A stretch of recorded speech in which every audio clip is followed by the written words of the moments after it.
எதிரி தொல்லை நீங்கள் நிறைய பேர் வந்து பார்த்தீங்கன்னாக்கா எதிரினால் ரொம்ப வந்து பாதிக்கப்பட்டிருப்பீங்க. நீங்கள் ஒழுங்கா இருந்தாலும் அவங்க சும்மா இல்லாமல் தொல்லை பண்ணிக்கிட்டே இருக்காங்க, குடைச்சல் கொடுத்துக்கிட்டே இருக்காங்களா? பகைன்றது நீங்கள் வந்து அன்பாக இருந்தாலும் அவங்க வந்து தொல்லை பண்ணுறாங்க.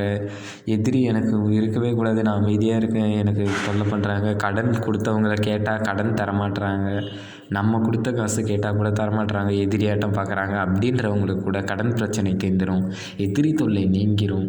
அதுக்கு மாந்திரீக பரிகாரம் நிறைய பேர் சொல்லுங்கள் சாமி அப்படின்னு கேட்டிருந்தீங்க. ஸோ அவங்களுக்காக தான் இது வந்து என்ன பரிகாரம்னு பார்த்தீங்கன்னாக்கா, உச்சிஷ்ட பரிகாரம்னு ஒன்று இருக்குது. அது வந்து இந்த மாந்திரீக பொம்மையினால் எதிரி தொல்லையை நீக்க முடியும். நிறைய பேர் வந்து இது வந்து ரொம்ப அமானுஷ்யமாக பார்ப்பீங்க, பயப்படுறீங்க இந்த எதிரி தொல்லை நீங்கிறது. இந்த பொம்மை வந்து மாந்திரீக பொம்மையை பார்த்து ஒன்றுமே இல்லைங்க, அது நல்ல மாதிரியாக செஞ்சாக்கா பழைய காலத்தில் சித்தர்கள் சொன்ன விதத்தில் இந்த எதிரி தொல்லையை நீக்கிறதுக்கு அதை பயன்படுத்தலாம். நிறைய பேர் வந்து நேற்று கூட ஒருத்தவங்களுக்கு நான் பார்சல் அனுப்பினேன். தீராத எதிரி தொல்லையும் நீங்கிற மாந்திரீகத்தில் பரிகாரம் இருக்குது. கால் பண்ணுங்கள், நான் உங்களுக்கு என்ன விவரம்னு சொல்கிறேன். வசியம் செய்வன எடுத்து